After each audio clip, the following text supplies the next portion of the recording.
আমরা মনে করি যে আমাদের কমিউনিটির যারা মানুষ রয়েছে বা আমাদের গ্রামের সাধারণ যারা জনগণ রয়েছে তারা বিভিন্নভাবে প্লাস্টিক, পলিথিন, অন টাইমের প্লেট, গ্লাস ব্যবহার করছে, যেগুলো নর্মালি আমাদের এলাকার নদী দিয়ে সেটি সুন্দরবনে চলে যাচ্ছে। এবং সুন্দরবনে যাওয়ার ফলে অধিকাংশ দেখা যাচ্ছে যে এই প্লাস্টিক, পলিথিনের প্লেটগুলো বিশেষ করে মাছের পেটে চলে যাচ্ছে। নর্মালি যে আমাদের যে ওখানে সুন্দরবনে যে গাছগুলো রয়েছে এই প্লাস্টিক এবং পলিথিনের প্লেটের কারণে গাছগুলো বাড়তে পারছে না। তো সুতরাং আমরা সেই জায়গাগুলি থেকে আমরা চেষ্টা করে যাচ্ছি যে আমাদের যাতে প্লাস্টিক এবং পলিথিন কমিয়ে এনে আমরা আমাদের সুন্দরবন আমাদের মা, এটি আমাদের অস্তিত্ব, এটি টিকে রাখার জন্য আমরা সর্বোচ্চ কাজ করে যাচ্ছি। আমরা যুবকরা চেষ্টা করছি সুন্দরবনকে কিভাবে পলিথিন এবং প্লাস্টিক মুক্ত করা যায়।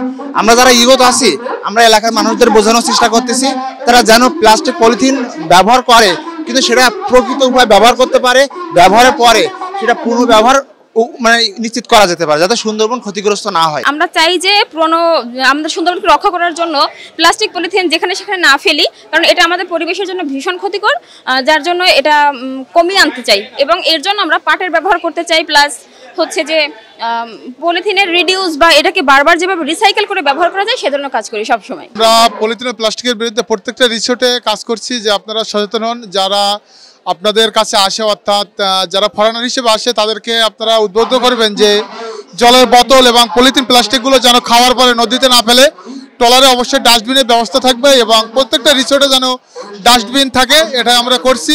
এবং পাশাপাশি সুন্দরবনের মধ্যে যেন কেউ পলিথিন ও প্লাস্টিক না ফেলায় যাতে আমাদের পরিবেশটা ক্ষতি হয়, এদিকে আমরা সর্বদাই কাজ করে যাচ্ছি। আমাদের দাগপর্দা ইয়তপুর সুন্দরবন গ্রুপ কাজ করে যাচ্ছে সর্বদাই। উপকূলবর্তী জনগোষ্ঠী যারা একেবারে সুন্দরবন ইম্প্যাক্ট জোনে যারা বসবাস করছে তারা নিজেরাই স্ব উদ্যোগে সুন্দরবন সুরক্ষায় কাজ করছে। এটা অনেক বড় একটা ইফেক্ট বলা যেতে পারে ইউথ ফর সুন্দরবন ফ্রমের। তো ধন্যবাদ জানাই রূপান্তরকে, ধন্যবাদ জানাই ইউথ ফর সুন্দরবন ফ্রম আমাদের পরিবেশ সুরক্ষায় এত বড় প্রভাব রাখার জন্য। শিয়া বাটার ও ভিটামিন ই সমৃদ্ধ লিলি হালাল বিউটি সোপ, তারুণ্যময় উজ্জ্বল ত্বকের জন্য। আজকে যে যুবদেরকে আমি এখানে দেখলাম সেই যুবকদের হাত ধরেই, তাদের মাধ্যমেই যদি আমরা সচেতনতা ছড়িয়ে দিতে পারি সুন্দরবন সংলগ্ন গ্রামগুলোতে, সুন্দরবন সংলগ্ন উপজেলাগুলোতে, তাহলেই কিন্তু সুন্দরবন থেকে এই বিষ দিয়ে মাছ ধরাটিও যেমন বন্ধ করা সম্ভব এবং সেই সাথে সাথে সুন্দরবনকে প্লাস্টিক এবং পলিথিন মুক্ত করাও সম্ভব। 1 বছর যাবৎ প্রায় তাদের কর্ম এলাকায় তারা প্লাস্টিক এবং পলিথিন মুক্ত সুন্দরবন ক্যাম্পেইন করছে এবং সেই যুবরা মনে করে যে এই সুন্দরবনকে টিকিয়ে রাখতে হলে, আমাদের ভবিষ্যৎকে টিকিয়ে রাখতে হলে সুন্দরবনকে বাঁচাতে হবে এবং সেই বাঁচানোর জন্য অনেক কাজ আছে, তার ভিতরে প্লাস্টিক এবং পলিথিন মুক্ত সুন্দরবন করা গুরুত্বপূর্ণ এবং সেই কাজটি তারা 17টি উপজেলায় 5টি জেলায় করেছে। আজকে তারা কেন্দ্রীয়ভাবে খুলনায় সমবেত হয়েছে, তারা যে কর্মকাণ্ড করেছে সেইগুলো সবার সাথে শেয়ার করবে এবং আজকে এখান থেকে একটা যুব ঘোষণা আসবে সুন্দরবন সুরক্ষার জন্য, যেটি নিয়ে আগামী দিনে সুন্দরবন সহ বাংলাদেশের যুবরা তাদের সুন্দরবন সুরক্ষার কাজে এগিয়ে নেবে।